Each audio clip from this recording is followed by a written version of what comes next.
Your Excellency, President of the Republic of Finland, Mr. Sauli Niinistö, dear ministers, ladies and gentlemen, esteemed guests. Welcome to the inaugural Helsinki Security Forum. I'm Mika Aaltola, Director of the Finnish Institute of International Affairs, and I have the great honor to open this event and to address you, dear guests, here at the conference venue, as well as the audiences behind the screen. My task here is fairly simple: to explain why we have gathered here in the cloudy Helsinki late September, when the evenings are getting darker and darker. I will come back to this in a short while. But I can already reveal that the reason is not the renowned Finnish skills in small talk, nor the great weather. We are, to admit, relatively stoic, laconic, even a Spartan country due to the geopolitically pressurized history that we have had. But where we are good is at the pragmatic side of things, working together. This forum is organized by our institute, FIA, in cooperation with the Ministry for Foreign Affairs of Finland and the Ministry of Defense, with the support from the city of Helsinki, the Arctic Center of the University of Lapland, and the companies Arctia, IceEye, and Nokia.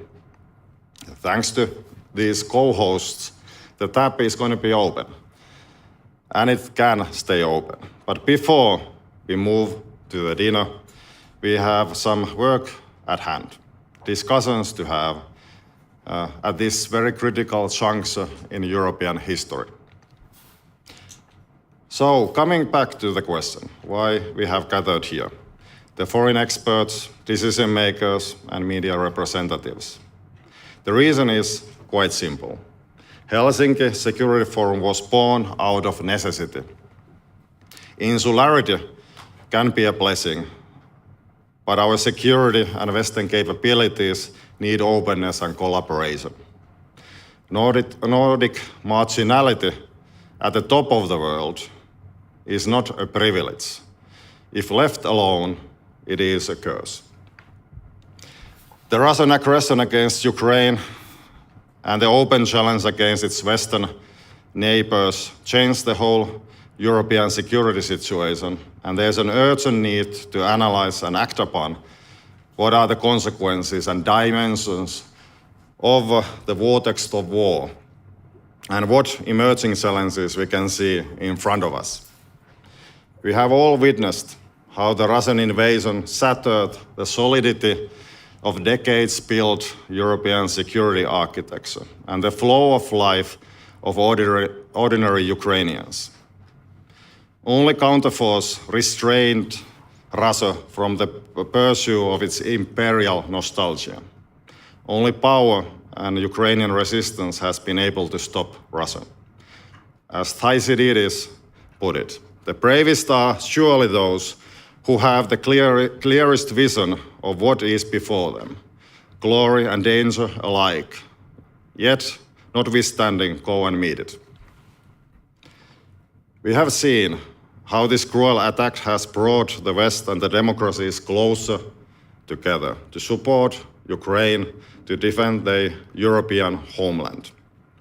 At the same time, Western countries have been careful not to be seen as participants of the war, as Russian leadership constantly portrays the situation to be.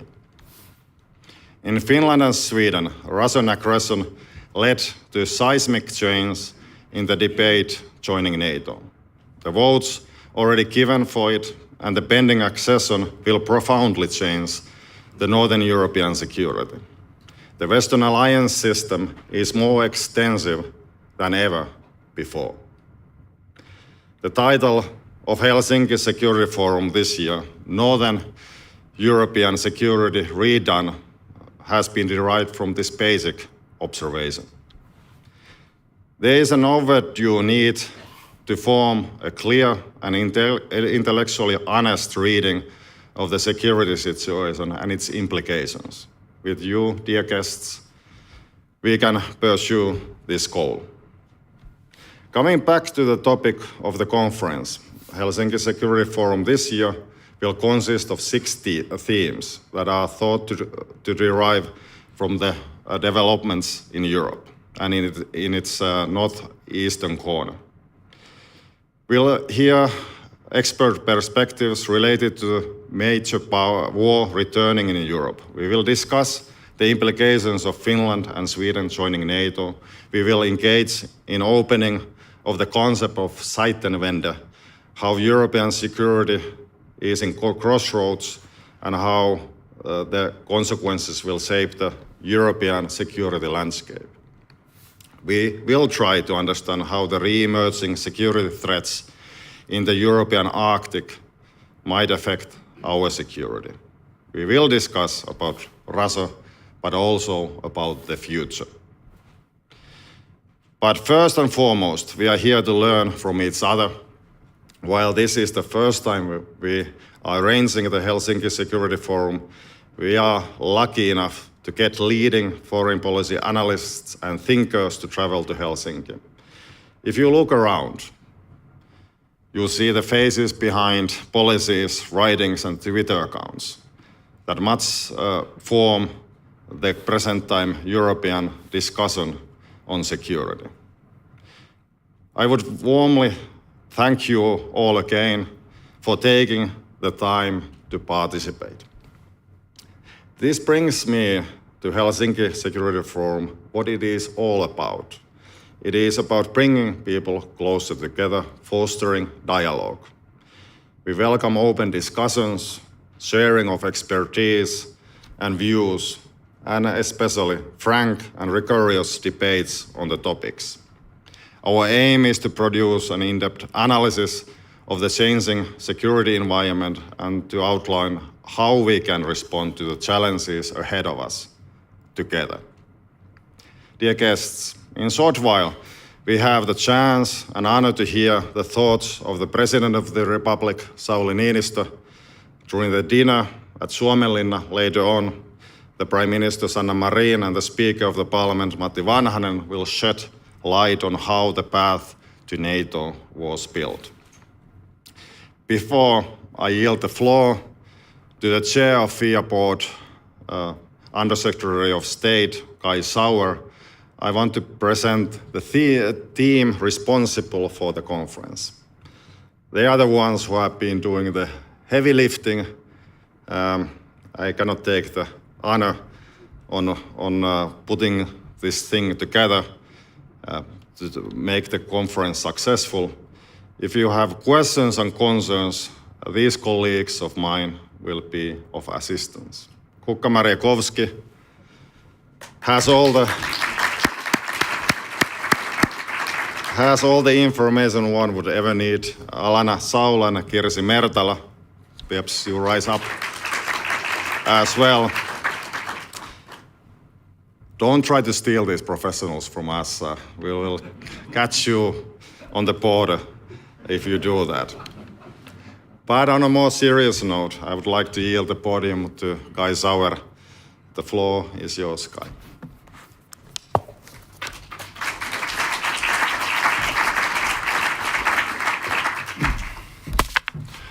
Thank you very much, Mika.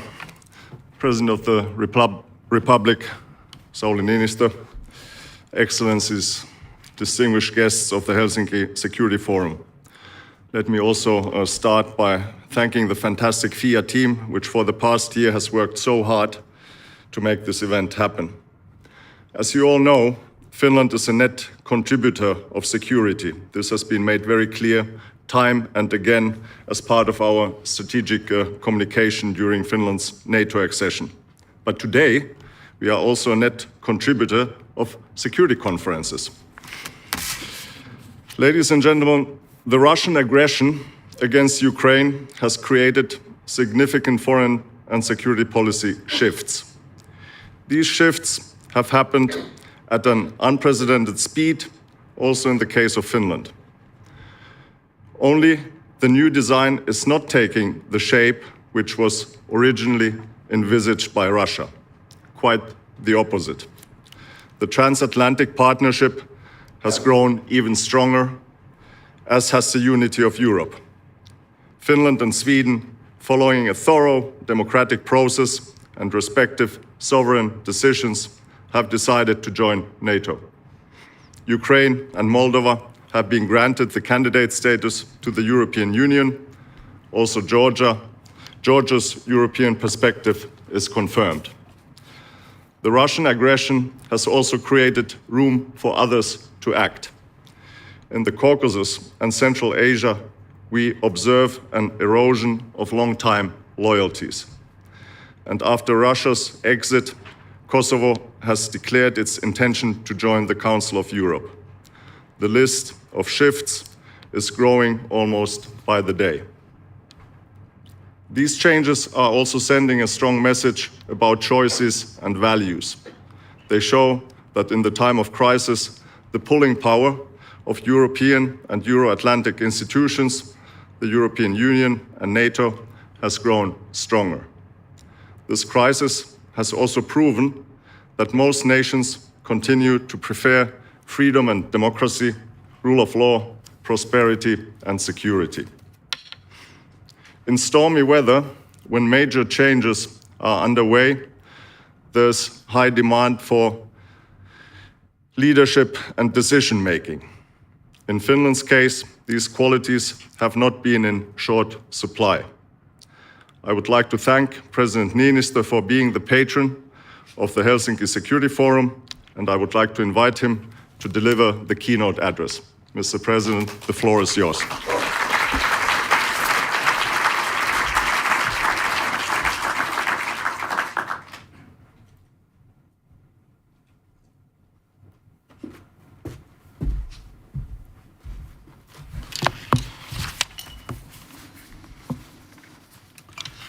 Ladies and gentlemen, let me begin by stating the obvious.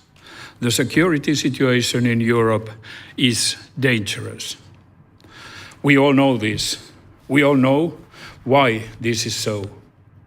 But every now and then it's still necessary to stop and think where we have landed, to repeat the facts so that we don't grow used to them, so that we don't begin to think of this as normal. Russia, a permanent member of the UN Security Council, is waging a brutal war of aggression against Ukraine, a sovereign country. It has started a mobilization, however partial that is. It is talking increasingly loosely about the use of nuclear weapons. In outright contempt of international law, it has arranged sham referendums in areas it has occupied from its neighbor. And as President Putin has just declared moments ago, it is using those illegitimate results to claim that these areas are now part of the Russian Federation. Finland, together with the whole EU and other partners, has firmly condemned these acts. But yet, this is the reality we now live in, a reality that should have been unthinkable in this day and age, a reality for which the people of Ukraine are paying the highest price. In the past weeks, Ukraine has made significant and heroic progress in reclaiming its territory. As welcome as these developments have been, the suffering of Ukraine continues. In lives lost, in traumatic experiences endured, in infrastructure destroyed. And unfortunately, the end of this war is nowhere in sight. Finland has been steadfast in its support to Ukraine ever since the start of the war. As part of the Western community, Finland will continue its assistance to Ukraine and the Ukrainian people for as long as it's needed. But the impacts of this new reality are not limited to Ukraine. Russia's war has deep, extensive and long-term implications for all of us, in Finland, in Northern Europe, in Europe, and as a whole in the world. Dear friends, dangerous times must not lead to paralysis. We have to be able to act decisively to meet the demands of the new reality. In the case of Finland, the track record of the past years speaks for itself. We have been quick on our feet, bringing about a fundamental change in our foreign and security policy in the midst of a major crisis. At the start of this year, in my New Year's speech, I said that we must know when to hurry and when to have patience. Since then, we have done both. On the other hand, everything has proceeded at a remarkable pace. The key trigger was, of course, the Russian invasion of Ukraine in February. A few days before that in Munich, I told the CNN that on Finland's NATO membership, much depended on what Russia would do in Ukraine. When Russia did what it did, the Finnish citizens and us decision makers as Finnish citizens too drew the necessary conclusions. 7 months later, Finland and Sweden have applied for NATO membership, and 28 countries out of 30 have already ratified our membership. On the other hand, we have needed patience as well. A decision of this magnitude had to be carefully considered. I have referred to our domestic NATO process as a triumph of democracy. During the spring, I considered it important to ensure that this decision was firmly anchored to the Finnish society as widely as possible, making sure that the decision will last not only through the flood of emotions in the early weeks of the war, but also beyond future elections. Major changes must stand the test of time. In our international relations, the process has also been a triumph of diplomacy. Only a week after the Russian invasion began, I was in Washington sounding out the US views on the next steps, both in the White House and in the Congress. In the following weeks and months, together with the government, we actively prepared the ground for NATO membership with all our future allies. The work has borne fruit in the form of the exceptionally rapid ratifications and in the form of bilateral security assurances. And the work continues. Based on the good and constructive conversations we have had with Hungary and Turkey on various levels, I'm confident that the 2 outstanding ratifications will follow in due course. Ladies and gentlemen, when Finland eventually becomes a member of NATO, the most important value added to our security will be the preventive effect of the alliance's joint deterrence. As a NATO member, Finland will participate in the planning and development of that deterrence.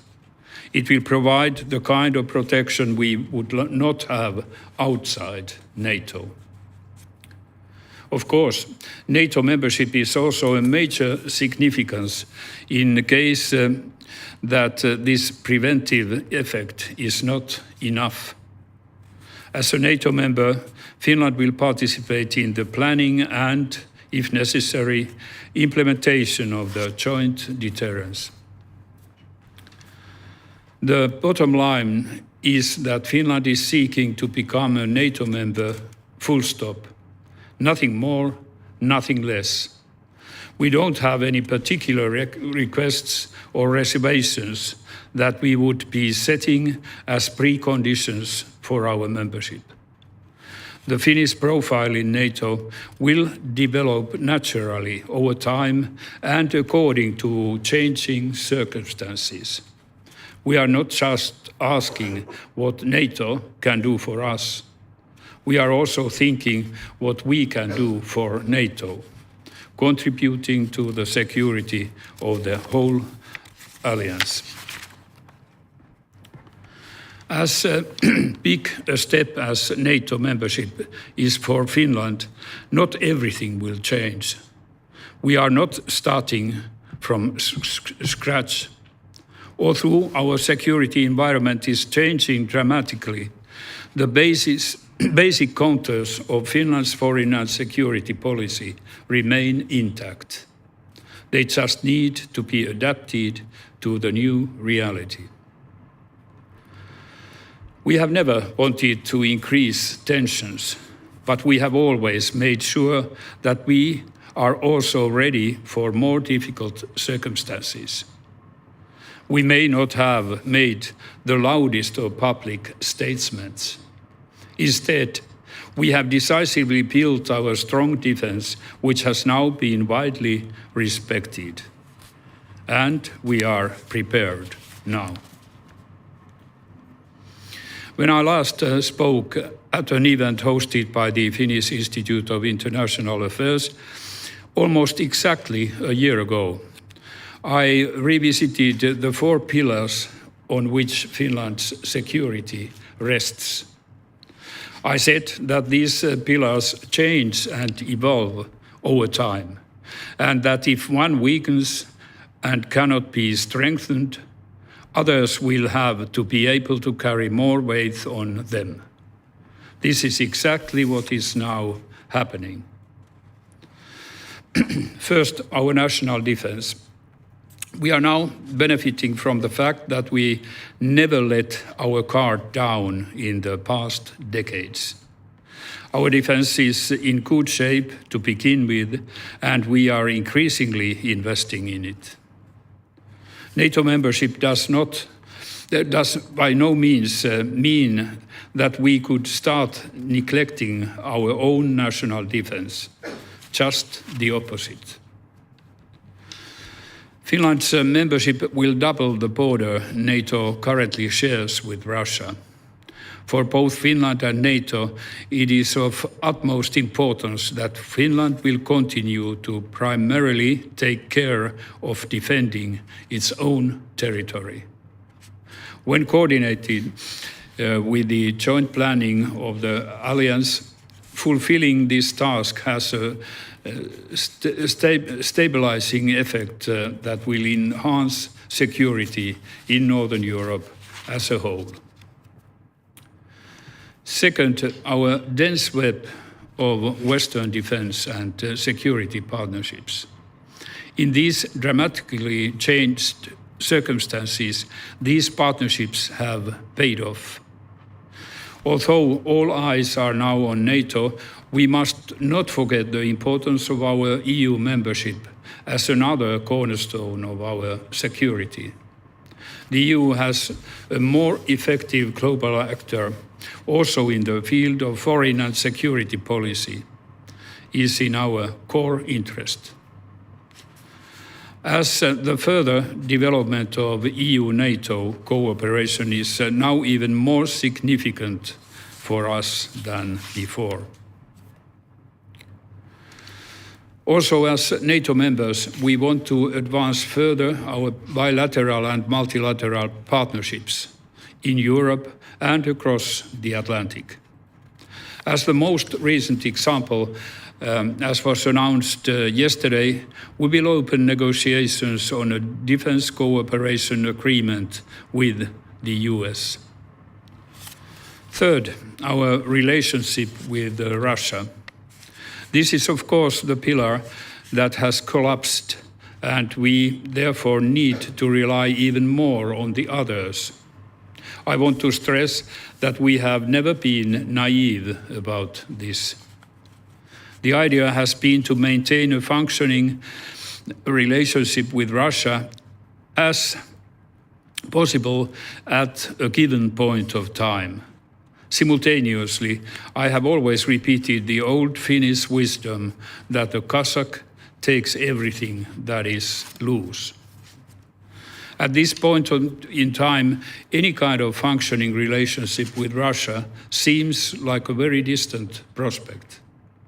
Instead, we need to focus on fixing anything that may still lay loose. But we also need to remember that Russia will not disappear. It will continue to be our neighbor even if there is no turn for the better. Finland can never afford to ignore it.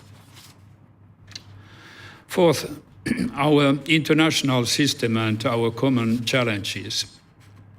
Fresh from the UN General Assembly last week, it is clear that we need to pay even more attention to this pillar. At the same time, when political divisions are deepening, the demand for global solutions is becoming more and more urgent. As I said in New York, difficult times call for more diplomacy, not less. We must build and strengthen peace and prevent conflicts wherever possible. And we must find sustainable solutions to other global threats and challenges. Dear friends, in the near future, we are moving into uncharted territory. There are dangerous scenarios that we can and should anticipate. There are wicked surprises that we need to prepare for. The most recent warning signs are the explosions in the Baltic Sea this week, leading to gas leaks in the Nord Stream pipelines. These events need to be investigated thoroughly. Already now, they remind us of the myriad possibilities in which these crises can escalate, horizontally or vertically, with unforeseen consequences. One thing is certain, in the coming months, our resilience will be severely tested.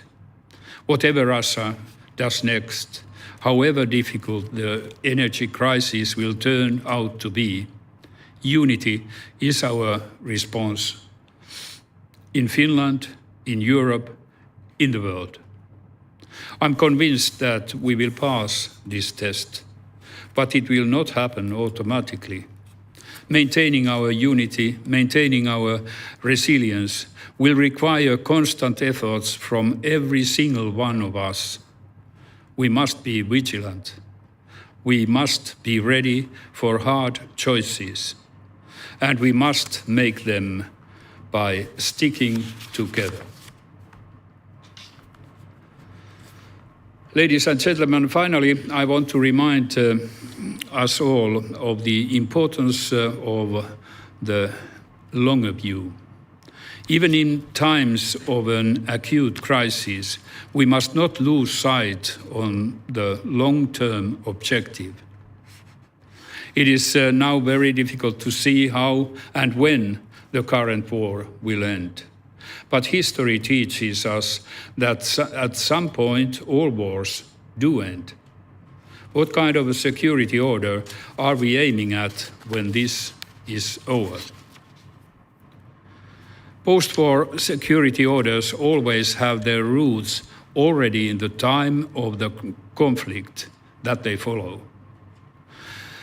The foundations for the League of Nations were laid while the First World War was still raging. The same applies to the United Nations and the Second World War. The CSE, the precursor of the OSCE, was convened at the height of the Cold War. The League of Nations ultimately failed, but the UN and the OSCE still exist, despite being severely challenged. It is in our core interest to continue bolstering these essential institutions as the basis of any future security order. But are we again at such a watershed moment in history where we need to think about something completely new too? At the end of the day, peace is the fundamental ingredient of any sustainable security. Peace is such an important objective that we should spare no efforts in trying to achieve it. So important that even efforts that turn to be futile are worth making. Ladies and gentlemen, I hope this Helsinki Security Forum is able to develop some new ideas on these matters. And I want to wish you all a successful conference. Thank you.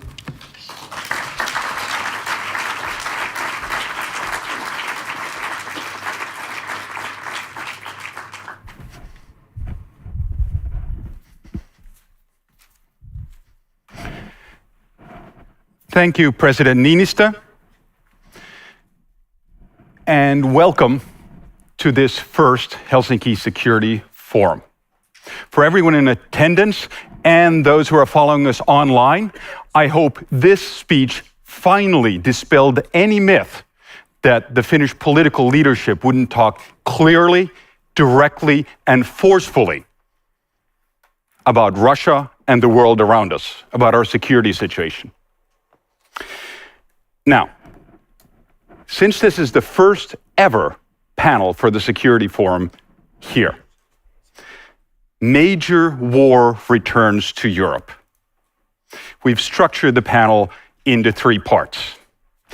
I am Charlie Salonius-Pasternak, your moderator for the panel. I head the Center on U.S. Power and Politics at the Institute, as well as focusing then on Finnish Nordic security and defense issues. I don't have to tell anyone who's sitting here or listening to us about the events from this past year, how they continue to shape the European security environment.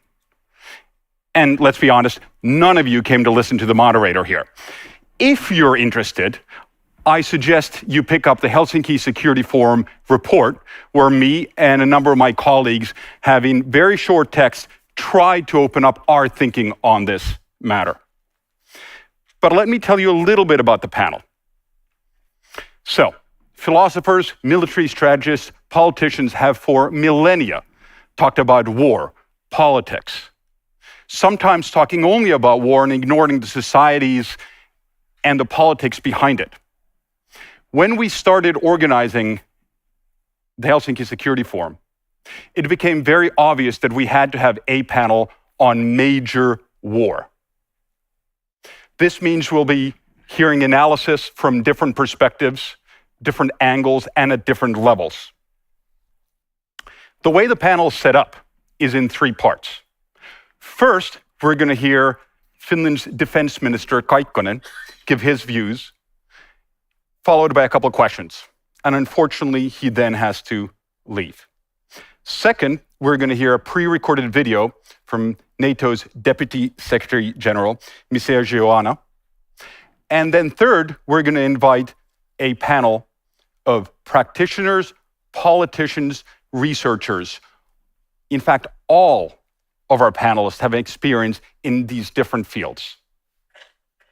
So, Defense Minister Kaikkonen has already also been deputy of the Grand Committee in the Finnish Parliament. He's also been the chair of the Defense Committee. He has a master's degree from University of Helsinki in Social Sciences. And most important for most Finns, he's also a captain in the reserves. Minister Kaikkonen, take it away.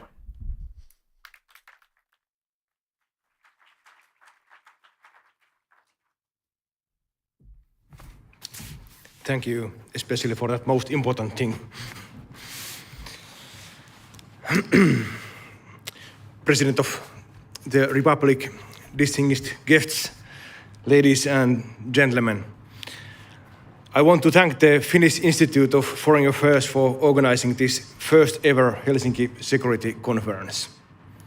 Much has indeed happened in Europe in recent times, and I'm sure there's need for reflection and long-term perspective in this era of rapid changes. I will begin with a few words about the changed security environment in Europe. We are in a crossroads in history, where we find that the paths once traveled no longer take us forward. Russia's invasion of Ukraine is an unjustified attack against a sovereign nation. It is a full-scale invasion. It is fueled by imperial sentiments bent on the destruction of the Ukrainian people and their identity. It is something we hoped would never take place in Europe again. Never. There are wide repercussions for European security. It affects the way we think about our defense in the coming years. It is not so much something completely new as it is a return to the way we used to think about security. The theme for the following panel discussion is Major War Returns to Europe. What we have witnessed is a very concrete and actually very conventional war. On the practical level, Russia's invasion is about territory and control of land mass and cities. It's certainly not the high-tech and cyber war of the future, as some would have envisioned a few years ago. There have been cyber operations, but they have not made significant contributions in the battlefield. The same applies to assumed prevalence of electronic warfare. Instead, we have witnessed a massive deployment of ground troops, of tanks, and heavy use of traditional artillery fire. Perhaps the saddest part is that Russia wages war against the civilian population and civilian infrastructure in a way that echoes the darkest days of the last century. The goal of Russia was to capture a nation, or even worse, deny its existence. Ukraine has defended bravely and managed to deny, perhaps even to derail this goal. However, it is clear that Ukraine depends on foreign aid to maintain its defense in the conflict, which is rapidly turning into a war of attrition. In 2022, there are only a handful of countries that have been preparing for this kind of prolonged conflict in which thousands and tens of thousands of shells are fired every day. As a consequence, we in the West are now having to look into possibilities to ramp up the production of military civilian. Few words from the Finnish perspective. The war that is now being fought is in many respects like the one Finland has been prepared for during the last decades. We have maintained a credible national defense which builds on general conscription, a trained reserve, and high will to defend one's country. International defense cooperation with our partners has been a key part in strengthening Finland's defense. Finland relies on a doctrine of a comprehensive territorial defense, in other words, defense of the whole country.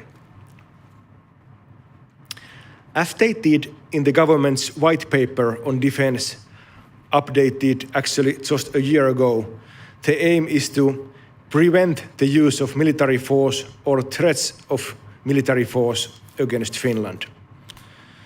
If deterrence fails, the military attacks will be repelled.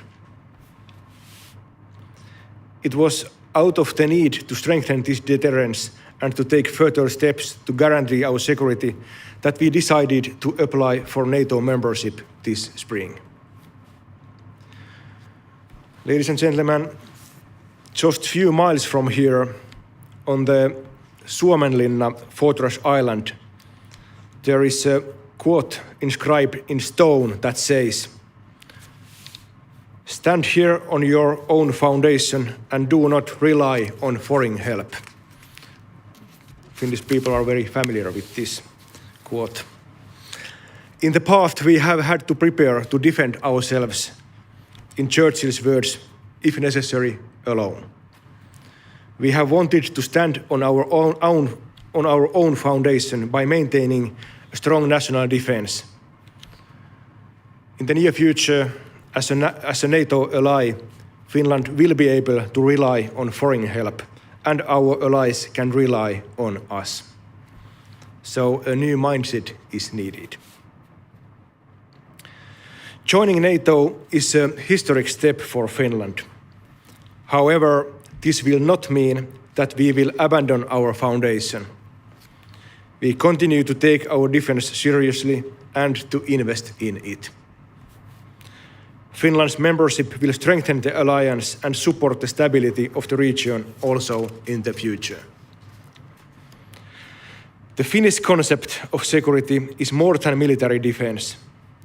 It also encompasses critical infrastructure and overall social resilience and preparedness.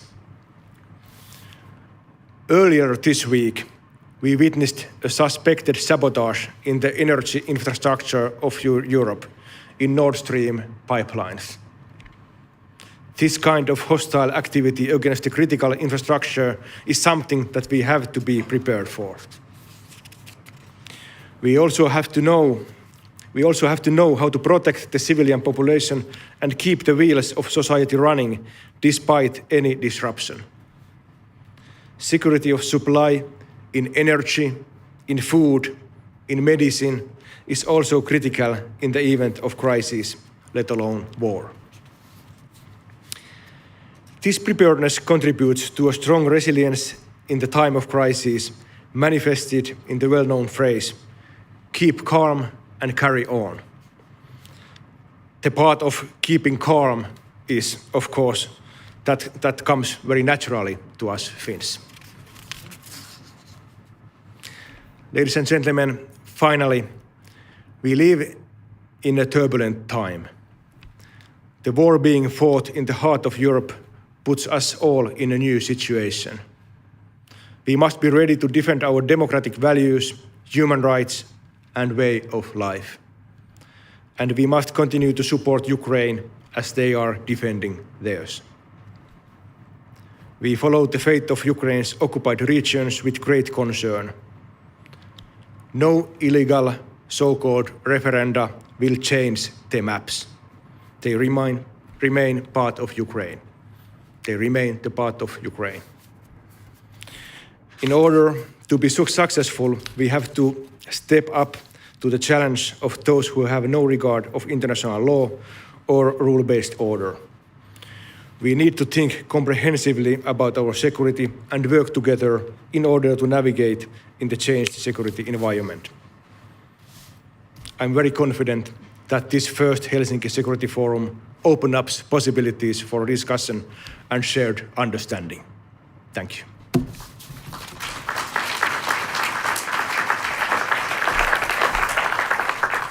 Thank you, Minister Kaikkonen. I'm glad you mentioned this quote. We'll, of course, be traveling to Suomenlinna, and I will point out the place where it is. But it's also important because it highlights this cultural change. I believe the most important change as Finland goes from we alone to we with others. With a view to NATO membership, what do you think are or constitute the advantages of Finland's system? What is it that Finland, do you think, can contribute and bring to NATO, considering this defense system, which is comprehensive? I believe that joining NATO is a win-win situation. It's good for Finland, it's good for Sweden, it's good for NATO as well. Well, after the Cold War, quite a number actually of European countries made major cuts to their defense. And for example, left the conscription armies and other decisions. We didn't here in Finland. I'd say our approach to defense has been of pragmatic realism, and of course, we know where we are located. We know our geography, and that has meant, for example, sticking to this conscript army, having good operational capabilities, be that artillery, air force, or navy, and our capabilities, I'd say, are quite good, and we've been investing for it also during these times more. But I'd say that one of the most important things is the will to defend our country. And this will is very high in Finland. Actually, it ranks one of the highest, not only in the Nordic countries or not only in Europe. Actually, it ranks one of the highest in the whole world. I think this is something really important for our defense. And actually, I think that's also one reason it's high also in Ukraine. I think that's also one of those reasons why Ukraine has been so able, quite well been able to defend their country. If I remember right, when the question has put like, are you ready to defend your country militarily, even if the result is uncertain, 84% of Finns say, yes, we are ready. And that's really high number. And I always like to discuss about fighters and artillery and so on, but this is something which is of utmost importance for us. And I think it's good for a new NATO member as well. I wholeheartedly agree, and all of my experiences talking with and participating in reserve exercises confirm this. People are more than happy to take time out, not only during the exercises, but before and after to work on this. You've touched on this, and much has been written in the international media about Finland's preparedness, including for major war. Yet after Russia's expansion of its war against Ukraine, the Finnish government decided to add to the defense budget quite significantly, to buy more stores, increase reservist training by about 50%. Could you talk a little bit about the Finnish defense budget? What will it look like in the near future? What might it be used for? Because globally speaking, Finland seems to get an incredible amount of capability for still, in absolute terms, a fairly low amount of euros. Well, we are not any military superpower, but quite strong in any way. And that's because of that we've invested for decades to our defense. And also during the past few years, for example, investments to our Navy, we are replacing 7 older warships with 4 corvettes, which are now under construction in the city of Rauma. And of course, the biggest investment is of course replacing our present F-18 Hornet fleet with the new ones. So we made this decision in December, actually, last year's December. So we are procuring, we will procure 64 F-35 fighters. And after the war started in February, we decided of extra funding for our defense. The list is quite long. I'd say generally it's about fulfilling our storages, but it's about billions more to our defense. And actually, overall, our defense budget for next year will be about 6 billion euros. And we will fulfill the criteria of NATO of 2% of GDP next year and also in the coming years. And actually this 6 billion euros next year, it's also the all-time high of our defense budget. So there's also something about that we do take our defense seriously. All right. Thank you, Minister Kaikkonen. We could continue this conversation all afternoon, but I know you unfortunately have to go. Thank you, and if I could have a round of applause. Thank you.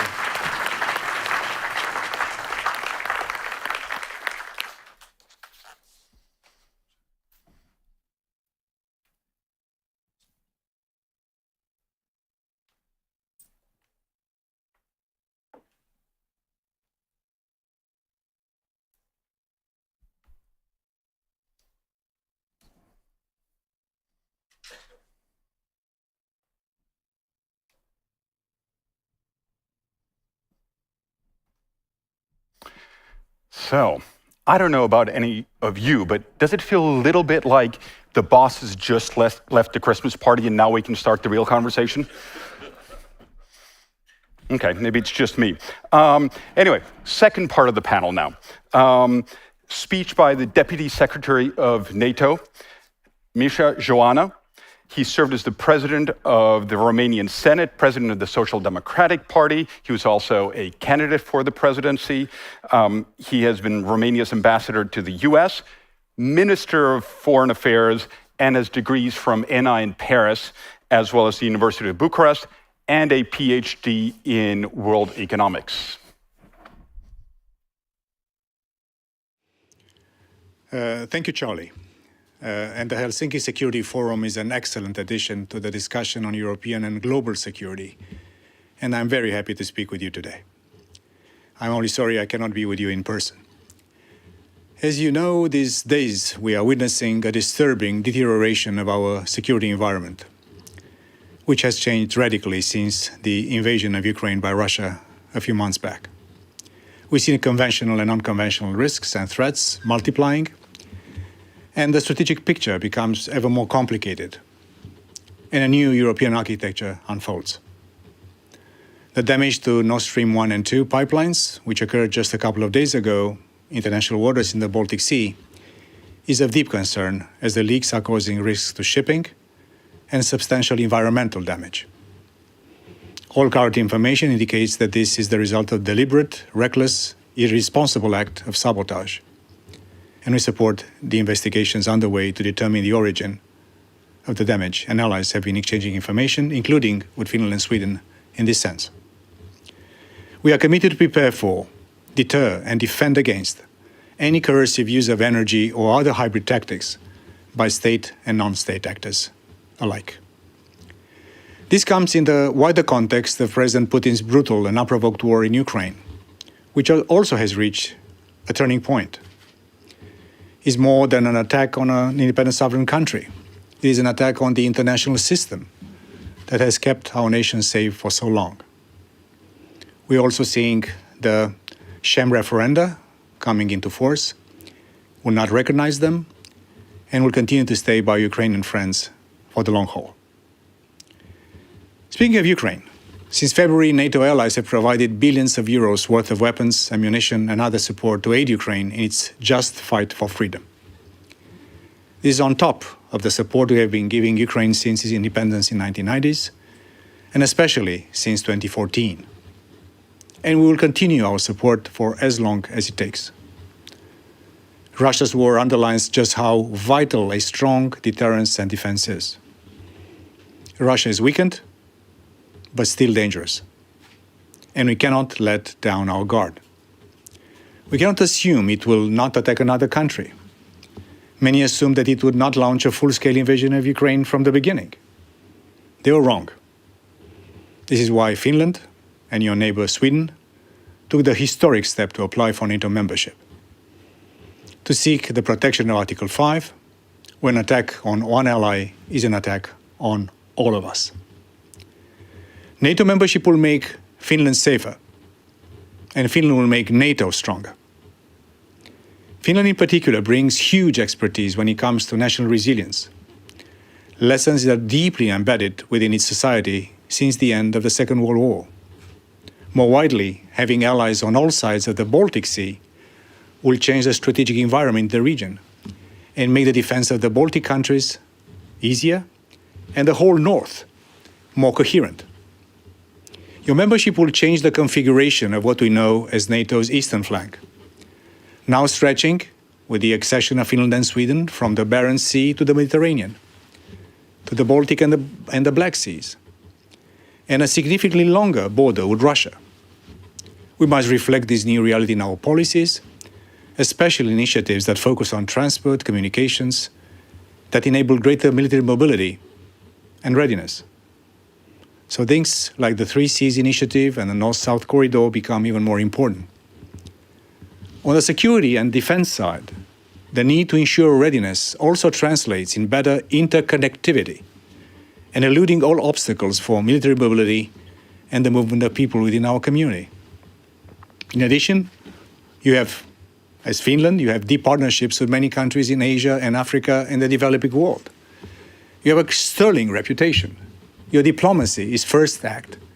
Your support and aid has changed destinies for the better in so many places. So you bring to the alliance not only your strategic depth, your armed forces, your society, but also your reputation and your expertise. And this is something that all of us in NATO and in the world will benefit from. So Finland and Sweden will make our alliance stronger, more resilient, and more integrated in the world around us. 20 allies have already ratified your membership, and I'm very much looking forward to welcoming you into our alliance very soon. Russia is the most significant and direct threat to Allied security. But it is not the only challenge. Terrorism, instability, China, disruptive technologies, climate change, all threaten our interests, our people, and our values. We must be strong and we must be agile if we are going to continue to keep our people safe. To guide us, we have the new strategic concept agreed by our leaders at the NATO Madrid summit last June. And the concept reflects the far darker reality we face today. It reaffirms our values, freedom, democracy, the rule of law, and human rights, what the Washington Treaty is based upon. It also states that our main purpose and greatest responsibility is to enable our collective defense, to deter and defend against any threat from any direction. We do this with highly capable forces at a high state of readiness. Since 2014, we have deployed battle groups in the east of our alliance. Now we are significantly increasing the numbers of troops, equipment, quality, and multi-domain presence in the eastern flank. Today, as we speak, there are more than 300 soldiers by next year ready to move at short notice to respond to any contingency to protect every ally. So our role has changed, and so has NATO. And will continue to change to keep our people safe. And of course, we need to do this with partners. And of course, the European Union is the natural partner for NATO. In recent years, NATO and the EU have taken this partnership to new heights. We work together on a growing range of issues, from the Western Balkans to military mobility, from maritime to cyber defense. Neither NATO nor the EU alone have the tools to ensure our security and our prosperity. But working together, we are a powerful force for good. And a key area for cooperation with the EU is creating stronger societies. And as I said before, we can learn many lessons from Finland. Modern conflict is about far more than guns and tanks. We must be every bit as concerned with the protection of our critical infrastructure, including energy security, supply chains, healthcare systems, and resilient societies, which are, in fact, our first line of defense.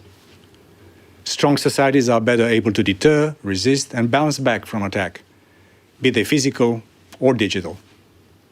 This requires ever closer cooperation with the private sector. NATO depends on a thriving private sector for the capabilities we need, from weapons and ammunition to satellite or cyber defenses. Our societies also depend on industry to keep them running and keep them secure. We are driving this relationship through increasing spending commitments and through new instruments like the €1 billion NATO Innovation Fund and Diana, the Defense Innovation Accelerator for the North Atlantic. Because leveraging the pool of talent we have in the soon-to-be 32 nations is paramount in keeping our technological edge in the era of great power and fierce great power competition. We have the best academic institutions in the world. We have the finest researchers, the most creative companies, and the best minds. And in free societies where people can challenge and question everything, we have a significant advantage in the development of new technologies and in experimenting and innovating and designing and co-designing a better future for us and for our societies.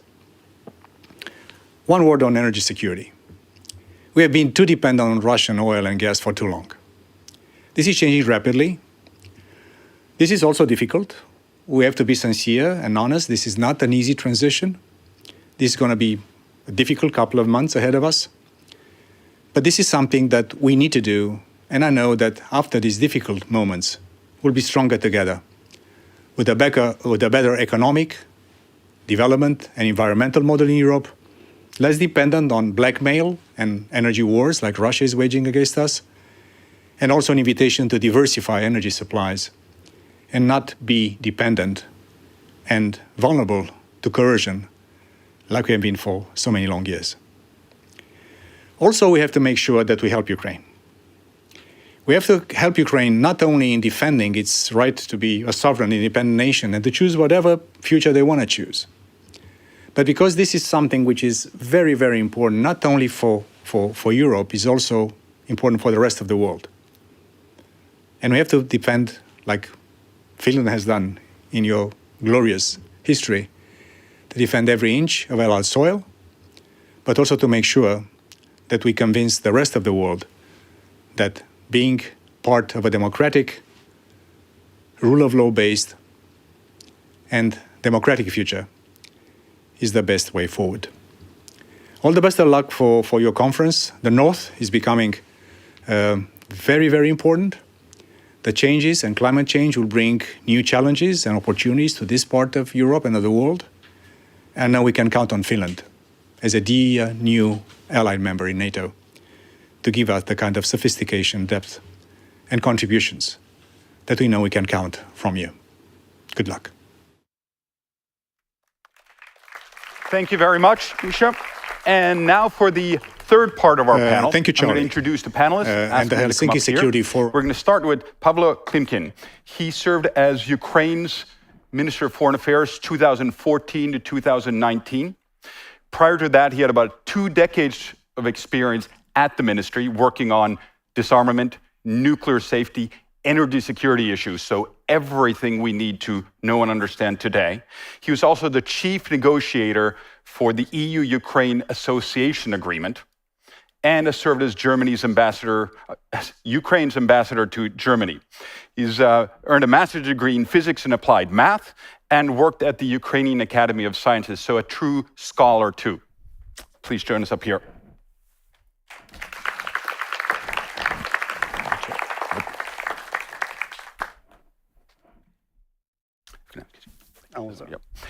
And next, we're going to have Dr. Andrew Michta. He's the Dean of the College of International and Security Studies at the George C. Marshall European Center for Security Studies, non-resident fellow at the Scowcroft Strategy Initiative in the Atlantic Council.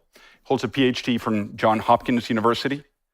And he was also a professor at U.S. Naval War College. I'm going to have to read all these because it's impossible to remember this many affiliations. Rhodes College. He's been a research fellow or leader at Stanford, George Washington University, CSIS, CEPA in Washington, German Marshall Fund in the United States, and Woodrow Wilson International Center. Welcome, Andrew. Thank you, Charlie. Thank you. If you can take Okay. one, yep. Thank you. And then we have Anna Wieslander. She's the director of Northern Europe at the Atlantic Council and concurrently the Secretary General of the Swedish Defense Association and is a member of the Royal Swedish Academy of War Sciences. She was also previously the deputy director of our sister institute, UI, in Stockholm, as well as being secretary of the Swedish Defense Commission and deputy director of the Swedish Defense Ministry. She holds an MA degree from University of Lund, where she's also working on her PhD. So again, a practitioner and a scholar. Welcome, Anna.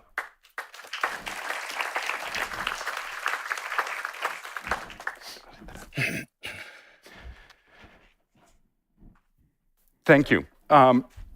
Before I let all of you start or give you the word for 5-minute introductory comments, could I have just a quick reflection from each one of you about what you've just heard, either from the Deputy Secretary General's speech or the previous ones? Anna. Well, I heard a lot of interesting things, but one thing that struck me with President Niinistö's speech was that he said that dangerous times must not lead to paralysis. I think that's really important, to act decisively and to move on. He said to know when to hurry, know when to be cautious or have patience. But I think this is really, really key. And then, of course, for Defense Minister Kaikkonen's, I think that this to stand on our own foundation, but now also to stand together with others.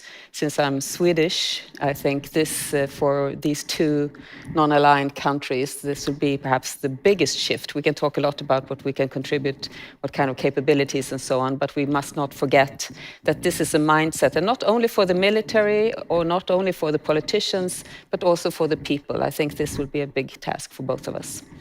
All right. Thank you. But Andrew. Thanks. I think the most important thing for me was what President Niinistö said, that Finland has never been naive about Russia. I mean, I find it striking that every time I visit Finland, there's a very clear sense of realism, and at the same time, the appreciation that geography is what it is and that Russia will remain your neighbor. So that sense of realism, that sense of determination, and also the sense of self-reliance. I was also very impressed by what the defense minister said about the defense spending, not only meeting the NATO 2% target, but I'm tracking your acquisition programs as well, and they're extremely impressive, from the F-35 on through a number of other assets. So delighted to be here. Thank you. And Pablo. Well, in a way, we understand each other. I mean, Ukrainians and Finns, because of our history, because you fought this war against the Soviet Union. And we have to prove Russia and Putin wrong, and simply show that with the real support of the West, we can win this war. And it's a fundamental point for the West, for the Western credibility, and of course a point of survival. What I've missed is the way forward. And I of course understand that talking publicly about it, it's a sort of difficult drive, but still we need a kind of bold thinking, I would say, what should come next, and I'm gonna talk about it in a couple of minutes. One point I both agree and disagree with Antti, and it was a very thoughtful and very good chat, like the one by the president, is actually his definition of our war against Russia as a 20th century war. Well, yes, the firepower is still important and critical. But in the sense how we use drones, software, coordination, it's probably a kind of test for the 21st century. So it's fundamentally different, and we are, in a way, at the beginning of a game changer for the whole history of the future military. But it's just a sense of where I believe we already make a breakthrough. But otherwise, these two were quite good in the sense of supporting Ukraine, but here again, it's what I've missed is a real sense of way forward. All right. We at the end will have some suggestions on the way forward, and I agree that there's probably things that many militaries can learn in terms of flexibility and resilience that we've seen the last months. Why don't we continue with you? Look, it's of course good to be in front of the crowd of friends, and thanks for standing with Ukraine. It does not sound like a platitude. It does not sound like a slogan for us. Let me map out just 3 simple points to push our today discussions. One point, Putin so far, from everything I can judge and from everything I know, has not changed his goals. on fundamentally ruining Ukraine as such, as a country, as a nation, as our history. There is a very deeply sitting sense of mission in his mind and his vision of Ukraine as artificial reality. The reality is the other way around, but you can't, wherever rational or not rational, prove that he fundamentally understands the reality wrong. He just had a speech talking not just about Ukraine, but blaming the West on everything. And the president, a couple of minutes ago, said very clearly, we are not in the conflict with Russia. You are definitely not in military conflict with Russia, but after the last escalation, after his sham referendum, after Nord Stream 2.1 and Nord Stream 2 blown off, simply ask yourself whether you still would like keep refusing the simple point. You are not in a military conflict, but you are in a conflict. And Putin was talking for 15 minutes about his conflict with the West. Basically blaming West on everything, on blowing Nord Streams, on killing Russian philosophers, on everything. Just read his speech and you understand. Okay, hopefully you understand his mind. Now talking to many people, it's amazing. Many people, saying me, Pavlo, why didn't you tell us all before? And my point was basically, I told you in 2008 that the next should have been Crimea. And I remember all these political consultations in Germany. I actually remember quite well the Chancellor Merkel starting the whole exercise with Nord Stream 2 in 2015, after the Crimea, whatever. So my point, we are in a completely different situation. We are in a new phase of what's going on, in the sense of our war against Russia and in the sense of Putin perception where we are. My second point. Because you were teasing me up in a friendly sense, of course, that I'm a physicist by education. And many years ago, one of my professors told me a joke about Einstein teaching in the Zurich University, and he distributed different tasks. And one student raised his hand and said, but professor, these are the same tasks you gave us 2 years ago. Einstein said, fine, but the answers are different. So my second point, the answers are fundamentally different. If you follow this strategy more of the same, it's gonna be our failure, but it's gonna be your failure, Western failure. So what is your answer? And I'm gonna say a couple of points on how I see it in the future. What is your answer to what Putin is doing? A bit more weapons, a bit more sanctions.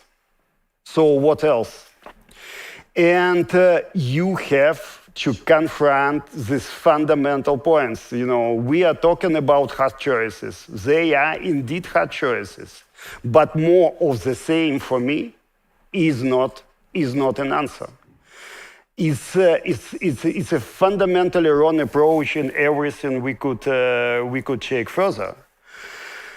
And my third point, because I'm more than aware of this 5 minutes burdens, but it's an important one.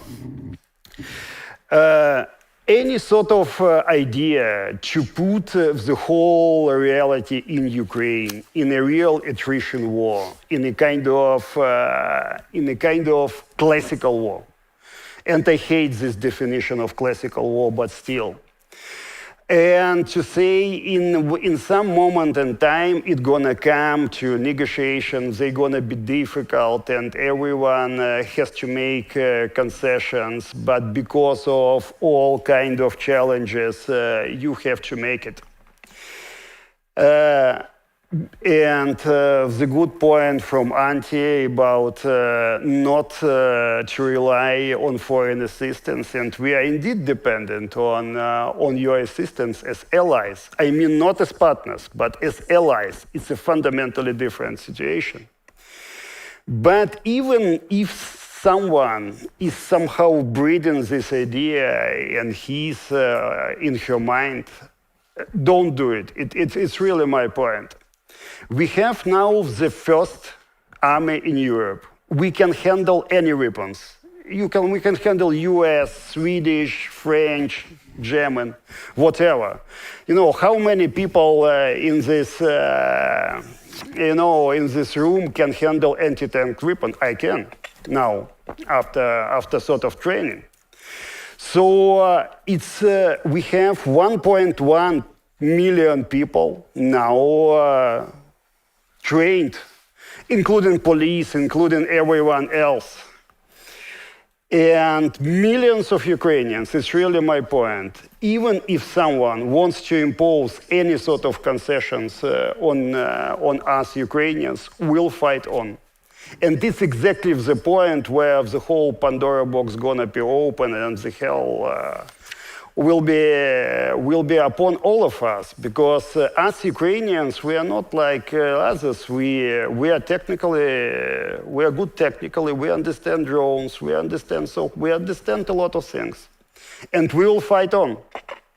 So my point, we need a fundamentally new strategy towards Russia.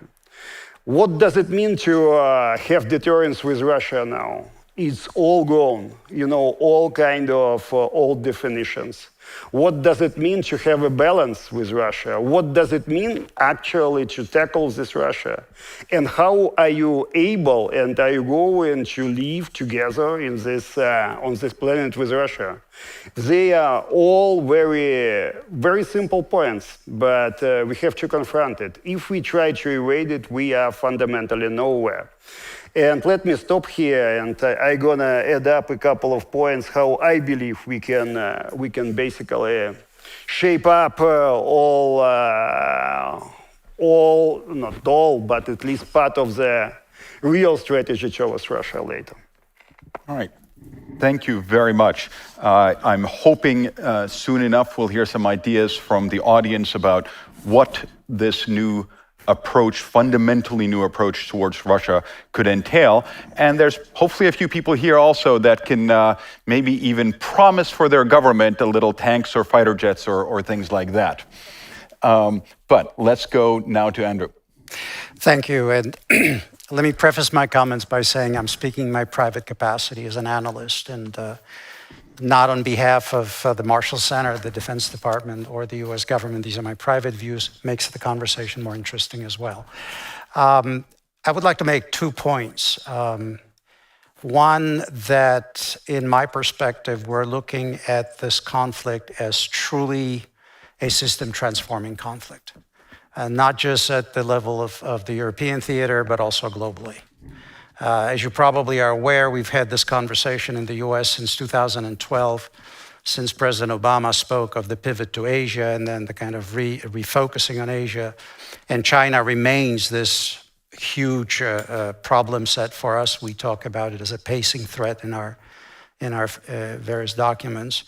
But I think this war showed very clearly that the United States is both the transatlantic and the Pacific power.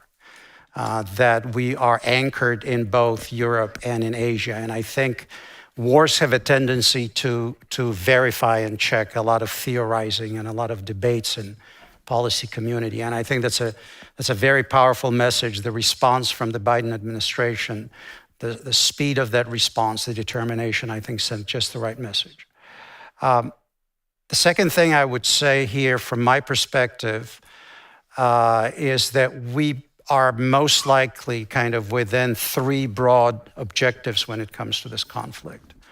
First of all, I think it's clear the United States is committed to preserving and ensuring that Ukraine remains sovereign, that it can chart its own course, and that the Russian aggression does not pay.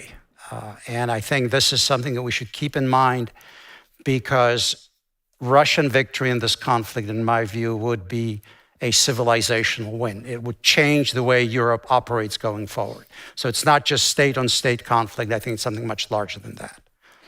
Point number two, I think it's clearly vital that NATO remains politically unified.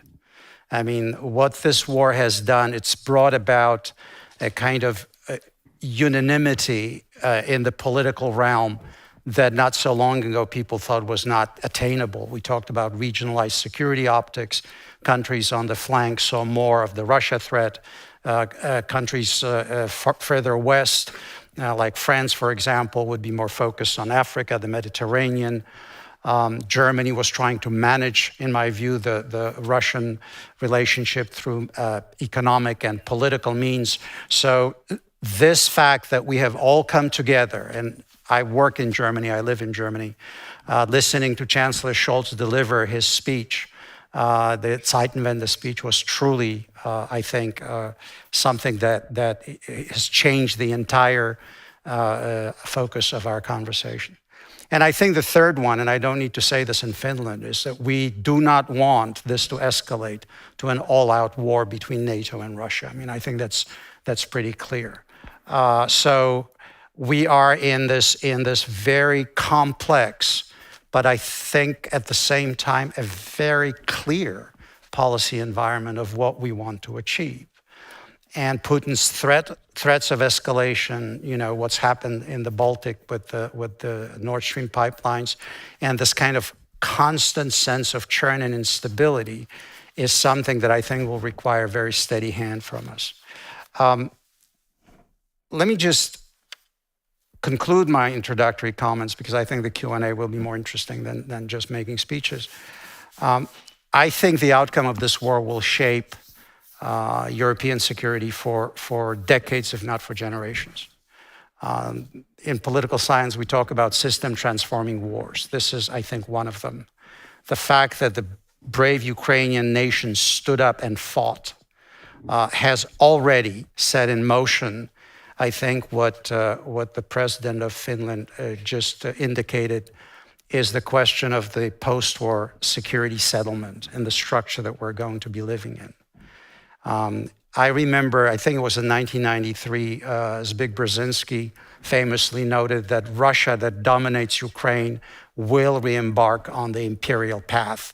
Russia without control of Ukraine can no longer be an imperial power. I'm paraphrasing what he said, but I think this is absolutely true. The near-imperial drive by Putin has been stopped in its tracks. This war is not over. I don't think this is something that's going to be resolved quickly. And I think that as this war unfolds and progresses, we will see the emerging foundations of the new security architecture in Europe. Thank you, Andrew. Again, lots to think about also with regards to what Finland's and Sweden's roles and contributions to this systemic change or transformation might be. Finally, Anna. Thank you. And I want to first just thank FIA for the invitation here and praise you, I think, for arranging this kind of forum in this kind of time. I think that this would be important not only for Finnish foreign policy, security policy, but for the whole Nordic conversation that we are having. And I'm happy to be part of it.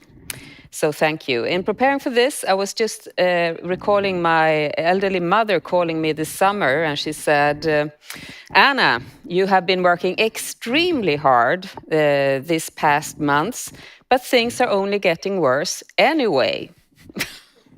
Why don't you take vacation?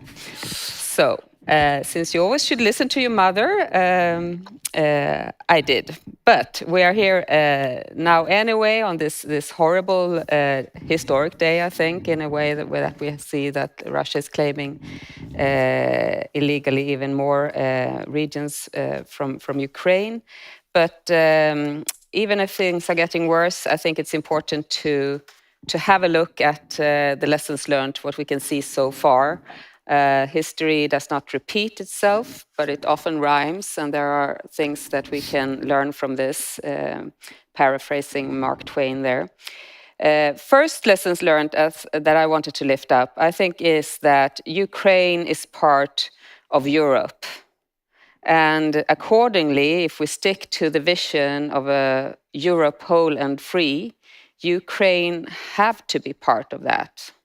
And I emphasize that because I think it's important to be honest. And before the war, there was quite a lot of hesitation, I would argue, in capitals around Europe, whether Ukraine actually was fully part of Europe, or if we were frankly comfortable in having Ukraine a little bit on the edge, a little bit in between, and not having to take decisive steps, as President Niinistö pointed at.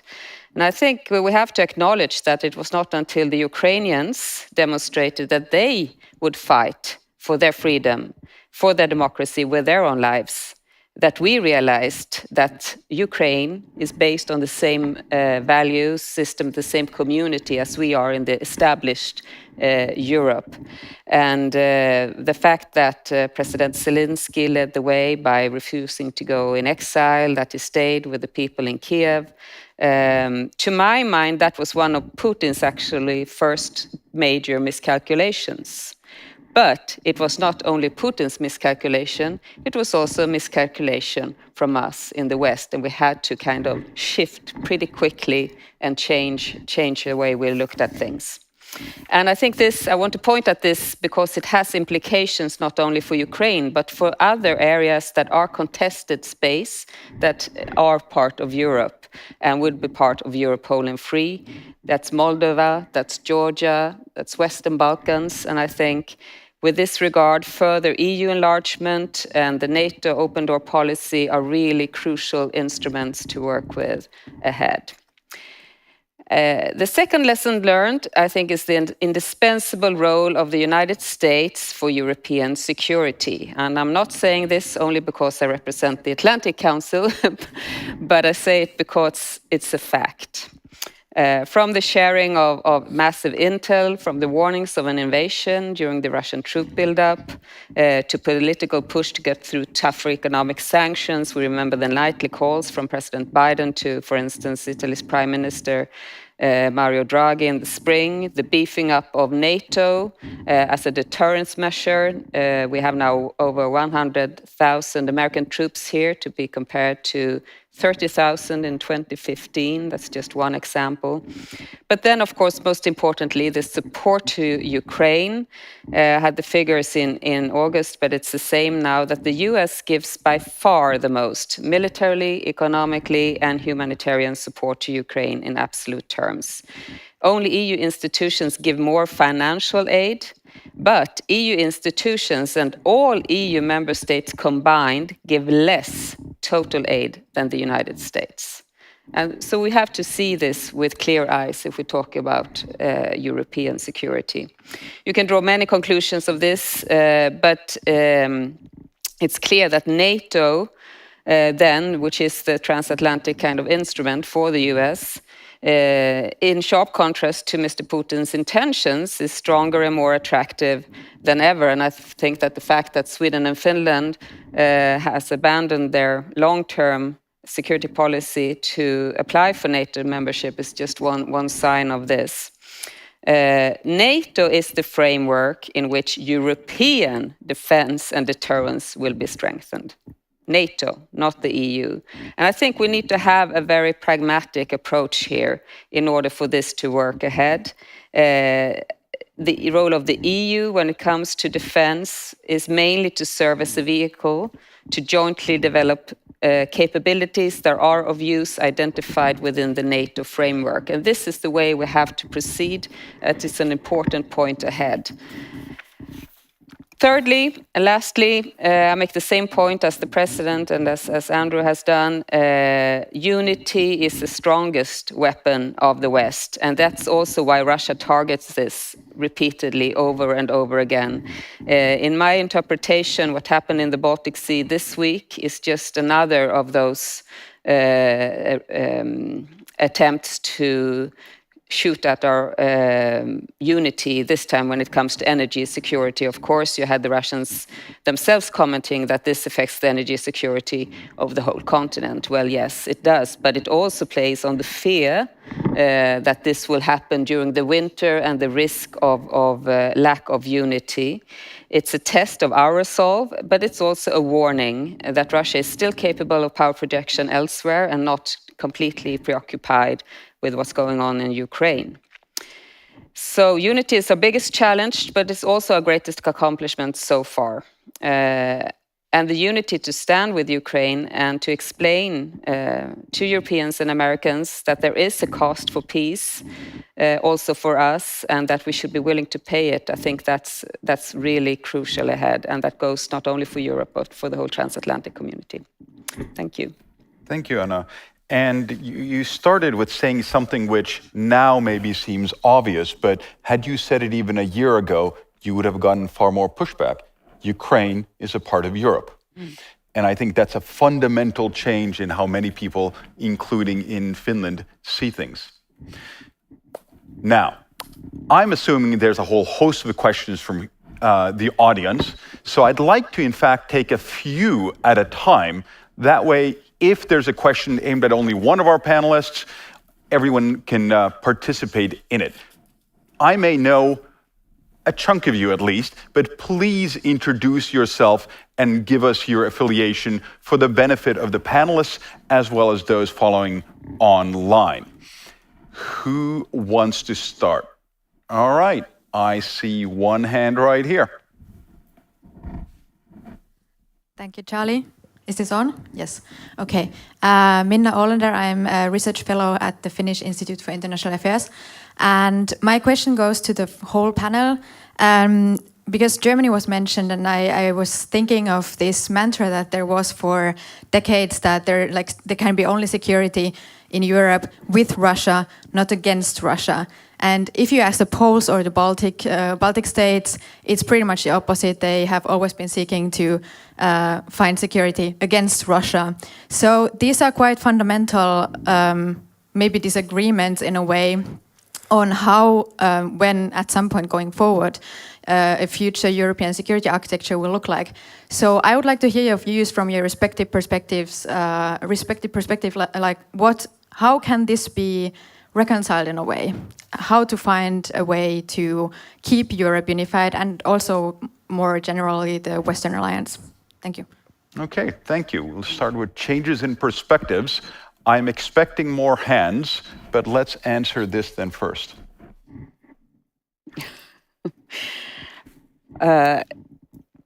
Well, I think in a way, you know, when you listen around in Europe, Eastern Europeans would say, "We told you so," and others would go, "Yes, okay, there is really something on this. Can you have security with Russia, or do we have to focus on security against Russia?" And it is a balance of power problem to start with.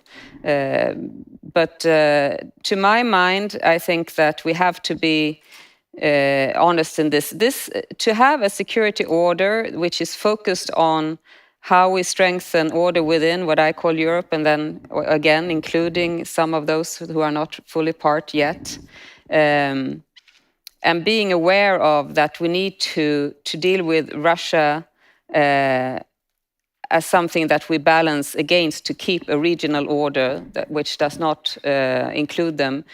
I think that's the right way to go, but that is not to say that there are not avenues for dialogue with Russia. Of course, I mean, China is not part of the European security architecture, but of course there are still paths to dialogue with Russia, with China, for instance, and you will always have it with Russia. But to build security a whole, we have to be honest, what we tried to build after the end of the Cold War, the whole, full all European security architecture, where we all sat around the table, all discussed, that was only possible because there was trust in between us. And when there is no trust, when you have an aggressor or attempted aggressor, that is not possible to have as a working cooperative order. You have to find other structures. And I think that's what we need to aim at, to be realistic. But that does not mean complete containment or lack of communication. Thanks for the question. It's absolutely central. So I've got relatives in Tennessee who like to say, if you find yourself in a hole, stop digging, Europe has been digging itself into a hole on hard security for over 2 decades now, if not longer. I mean, we really have to appreciate the extent of the European disarmament and the lack of capabilities as a result of what has been happening. The assumptions that hard security no longer is at the top. Every time I travel from the Baltic states or Finland, Poland, Romania, there's a very keen sense that they're bordering on Russia, and there's a memory of Russian behavior. And then, of course, if you look at every single time when Putin used military power, he got away with it and he scored geopolitical wins. 2008 Georgia, 2014 Ukraine, 2015 Syria, and this was supposed to be yet another case of that. So I think to start digging yourself out of this hole, I think that there has to be a real commitment to put real exercised military capabilities into the field that then, SACEUR can tie with this operational planning together. I hear a lot about the 2% target. Some countries claim they'll do more than that. I've always been skeptical of that because to me, you can spend 2% on defense, but if 80% of that goes to personnel costs and your Air Force is non-deployable and the rest of it. This is not a conversation about Finland, but there are a number of NATO countries that find themselves in that situation. Remember that the United States is facing a real storm potentially brewing in the Indo-Pacific, right? And so I look at the Sino-Russian cooperation or alliance, in effect, alignment, whatever you want to call it. It was an attempt to create a two-front crisis for the United States, one in Eastern Europe and one in the Indo-Pacific. So if Europe does not take upon itself the responsibility to provide the core of conventional deterrence in Europe, and if need be defense, with, of course, the United States present, with our nuclear umbrella, with our high-end enablers and the rest of it, I think Europe will miss this very important opportunity to return NATO to what it should have been. NATO has been kind of coasting on fumes a little bit during the counterterrorism phase and out-of-area operations and whatnot. We're now coming back to what the alliance should be, which is deterrence and defense, the primary function of this organization. And that brings the key question of Ukraine. We're talking about, EU enlargement, getting Ukraine into the EU, the process has started. But the primary issue is security. The primary issue is how Ukraine fits into the architecture of European security. What is its relationship going to be to the alliance? These are the tough questions we have to take on. Because if you want to talk about economic investment, talk to the business people. They're not going to start pouring money into the war zones, right? So Ukraine has to be secure. Ukraine has to have a relationship. It's earned that place. It is now, in effect, as Pavlo said, it's got arguably the most capable European military, maybe after the United States in Europe. I would make this little caveat here, but it's battle tested. It's shown itself to be able to operate, cross domains. It has just demonstrated that it can maneuver and do all sorts of other operations. So we need to have this conversation if we look at the architecture. To me, the biggest headache, and I'll conclude on this, is how do we keep the alliance united going forward? because it's one thing to make political statements, but nations live in neighborhoods. So if you look at the response of the Baltic states or Poland, right, they're very close, they're on the frontier. I would argue there is a different level of appetite for risk-taking within Europe. And I think we need to maintain that consensus, because if we break that unity, then Putin will get what he wants. He will get the ability to play one country against the other. And finally, two questions. Rearmament, and secondly, you cannot have energy policy disconnected from national security priorities. I think we've learned that lesson, all of us right now.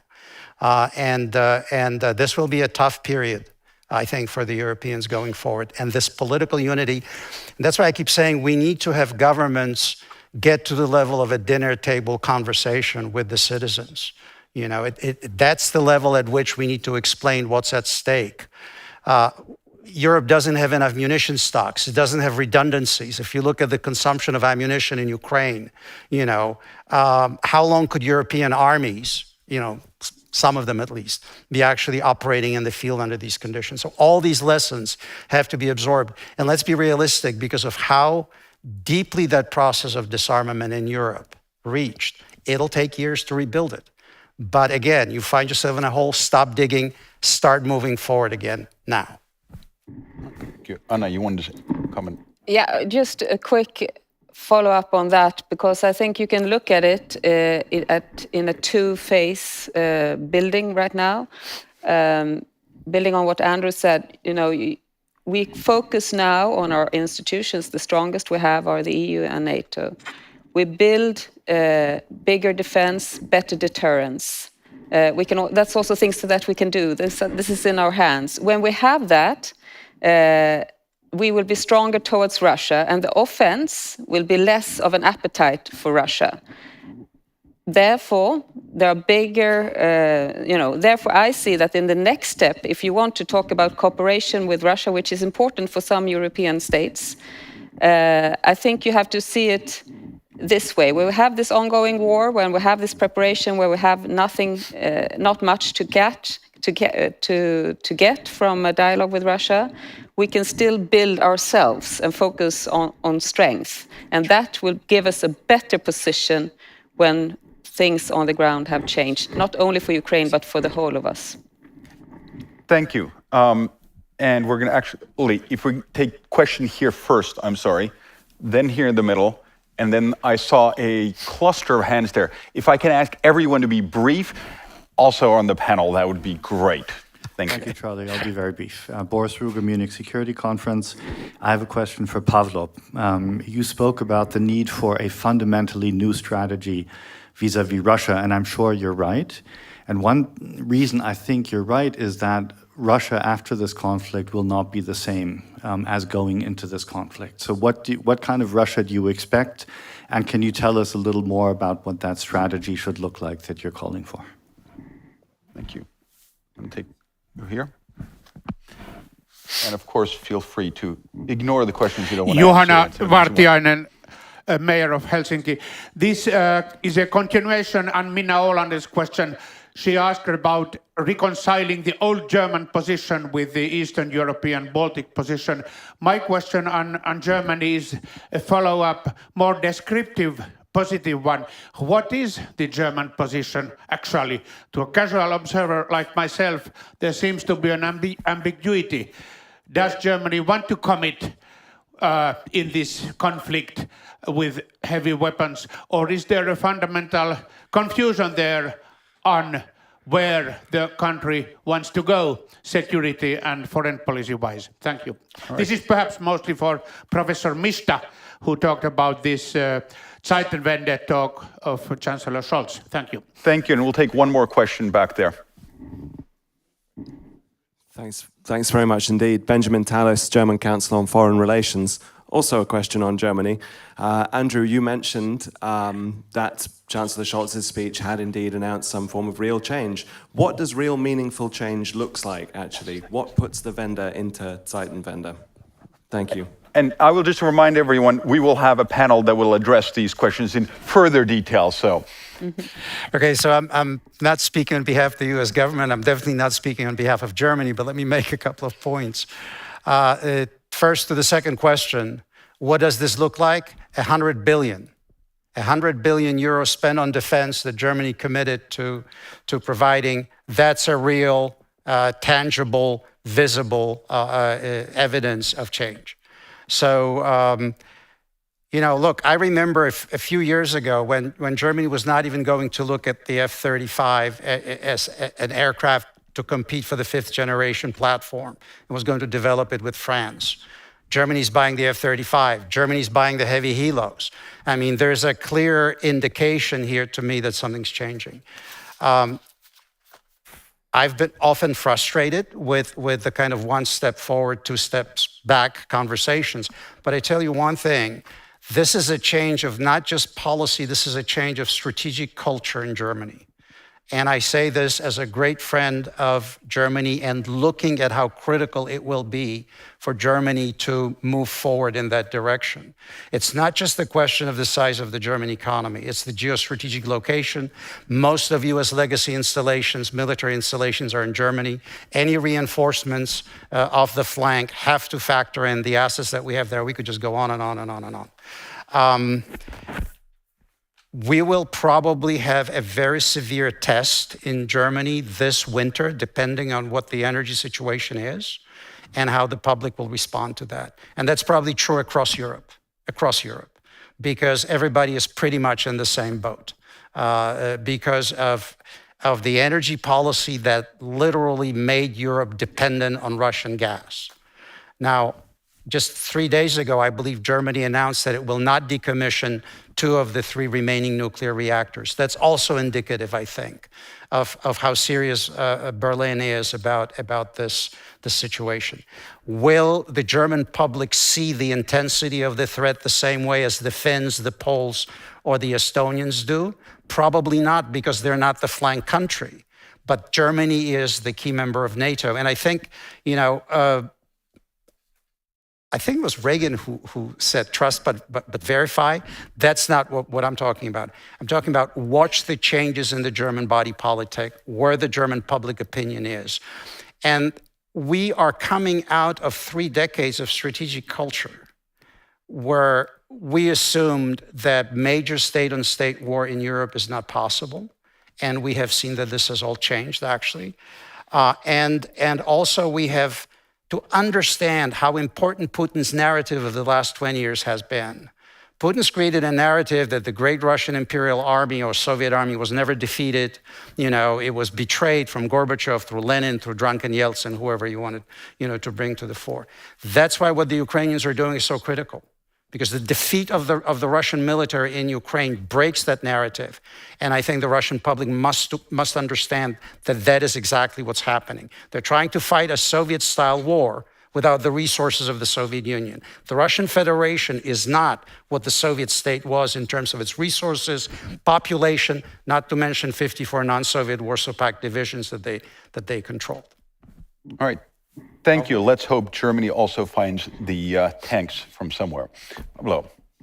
Well, I've been posted to Germany twice, once as a young diplomat in the 90s, and after that as ambassador. And my simple point to the Germans was, look guys, you can't imply that the same politics should be realized towards the Brezhnev USSR in the 70s and to Putin's Russia. So the people were saying, yeah, Pablo, maybe, but still. And now Zeitenwende is there, but the results of the Zeitenwende are still underway. And the role of Germany is absolutely critical. One point about your, Boris, question. 3 months ago, I came to Berlin and said, look, guys, in the sense of all these discussions about security guarantee, you will come to the point where you're gonna place NATO troops on the Ukrainian territory. There is no other way around. Like my old friend, okay, he's too old for me, but Henry Kissinger once said, Ukraine should be considered now formally or informally as a part of NATO. You can play with formalities, and Vladimir Zelensky, as I understand, a couple of minutes ago, formally addressed NATO to get NATO membership on a special procedure, but at least informally you will come. That it's just the only option. There is no other way around. And 3 months ago in Berlin, they told me, look, Pavlo, yeah, maybe you're a smart guy, almost all your predictions are fine, but you are totally crazy. Let's wrap up our lunch and discuss something else, and of course. But my point is very simple. Ukraine is the only chance for Europe and European Union to become global player. Point. There is no other chance. Otherwise, Europe is where Europe is fundamentally now. Even the decision to grant Ukraine the candidate status is geopolitical because never ever any country got candidate status in the time of war. In 2003, in Thessaloniki, the Western Balkans have been granted such status after the war. And for me, the point, the answers are if, like Andrew has absolutely rightly said, I can't agree more. If you believe it's a sort of transformational war, and after this war, there are going to be a new security system, you can't follow, and it was my point, more of the same policy. It's over. Just forget about it. So there should be a fundamentally different approach. And my last point, because you've mentioned all this, and Putin, I pretend to understand Putin's mentality. I negotiated with the Russians pretty much everything: gas, arms control, Normandy, and look, I studied in Moscow many years ago. It was still USSR. You can talk to the Russians and you can talk to Putin, but only and ultimately from the point of strength. You can talk to people like Putin, who is KGB guy. He's not a military guy. He sees the world as a sequence of special operations. So he's a KGB guy, and after that he managed all kind of organized crime in St. Petersburg as a deputy mayor. So he has kind of fundamentally different mentality. The only way to talk to such people is from the position of strength. To talk to the position of strength, Europe should become a real geopolitical, and it's your choice, the hardest one. Either you understand that the costs of becoming a geopolitical player is something you are ready to bear, or you are nowhere. And it's the choice which is now, which is not the choice for tomorrow and after tomorrow. And I'm very serious about it. And what Finland actually has done with the NATO membership is part of this choice, is a part of this pattern. So fundamentally, you will confront this choice very soon. Very soon with Putin raising the stakes and with others raising the stakes. Because in the 90s, one of my friends told me, okay, the Chinese kids were playing with others. And a couple of years ago, he came to me and said, Pavlo, somehow the kids of my daughter wanted to play in the schoolyard with the Chinese, and the Chinese said, no, just go away. It's about a different sort of China. It's China for us. So it's a different set of mentality. And either you are ready to get prepared for it, or you make an educated decision to stay low-key, not playing any game, and fundamentally going down in the 21st century. And it's not in any way or a sort of exaggeration. Thank you. We have some serious choices. Before I give you the floor, I'm just going to say we're going to have one more round of questions. No questions on Germany. Something else, just as a warning. Just very quickly, I wanted to, as I was listening to Pavlo, this transformation of European security architecture is fundamental in another way. Ukraine that's democratic, successful, secure, all but ensures that I cannot imagine Belarus remaining on its current trajectory. There's no one country solution to the security dilemmas on the eastern flank. It has to be a regional one. And remember that it's been 30 years since the end of the Cold War. A new generation of Belarusian men and women has grown up under these conditions with the sense of statehood and the kind of strengthening national identity, the fact that these young men and women were in the streets while they were being beaten by Lukashenko's goons to protest the stolen election. A thriving free Ukraine is an example that I think would make it just a matter of time before you would also see a change, a democratic change or a transformation in Belarus. And that changes the entire security equation along the flanks, in my view. Thank you. I'm going to take two questions. One up here, thank you. One, I saw a hand back there. And just so you can prepare, at the same time, you can give any final reflections. Okay. You're answering questions. Thanks very much. Jessica Berlin, visiting fellow at GMF. Promise not to ask about Germany. So in the context of all these remarks about European unity and our long-term need to rise as a security power, a very immediate term question, especially in the face of Putin's speech this afternoon, what in your minds should be the minimum response from NATO if Russia deploys a nuclear weapon in Ukraine? Deploys what? A nuclear weapon. I saw a hand earlier there. Okay, all right. Well then, as I can actually read it, watch and see we're running out of time, I will be dragged off the stage soon. I will finish with one question. Now, the panel's been pretty somber, which, if we're talking about major war, is rather unavoidable.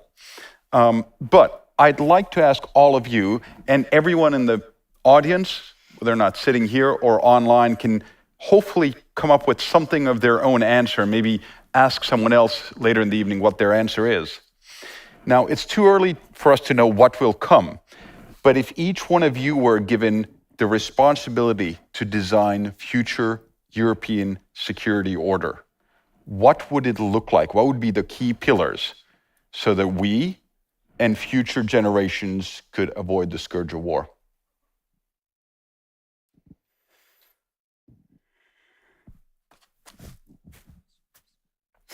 What do you want to say? Go ahead. Okay, go ahead. Again, the only way is to become a real player, to start talking to the guys like Putin from the position of strength and basically bridging to your point, what could be a sort of reaction if Putin further raises the stakes. It's a very simple answer. Both the US and the European Union, and we need fundamental solidarity here, proclaim Russia country sponsoring terrorism, which would mean that anything in the sense of links from other countries, including China or India to Russia, should be sanctioned. If China is not going on board, or India not going on board on a price cap for Russian oil, it's sanctioned. So fundamentally, start not just directly sanctioning Russia, but sanctioning others who help Russia. And Russia is done. It's not just about more of the weapons. It's not just about more of the sanctions. Just change the whole horizon. There could be a number of other steps I would probably refrain from discussing publicly. But the answer is crystal clear. The only point whether you have political will to start pulling it off. Thank you. Andrew. What would this security architecture look like? the fact that Finland and Sweden are joining the alliance transforms the entire flank. It's not just the length of the frontier.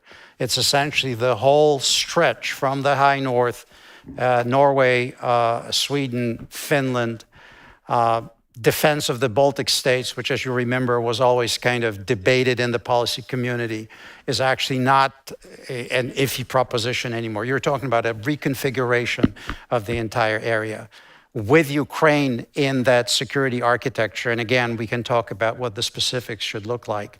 You're talking about a revitalized NATO alliance. I think people that, you're looking at nations that understand what the security threats were. Everything depends on what happens to Russia. I mean, what is the impact on Russia politically of a military defeat in Ukraine? And what kind of forces would this unleash domestically? Would Russia, in fact, begin to come to terms with the reality of what it means to be a normal state, quote unquote, and not an empire constantly on this quest that we have seen? These are truly the great unknowns that will shape European security. And again, because I'm looking at this from the American perspective, what happens in the Indo-Pacific in the next 4 or 5 years, I think, will be critical.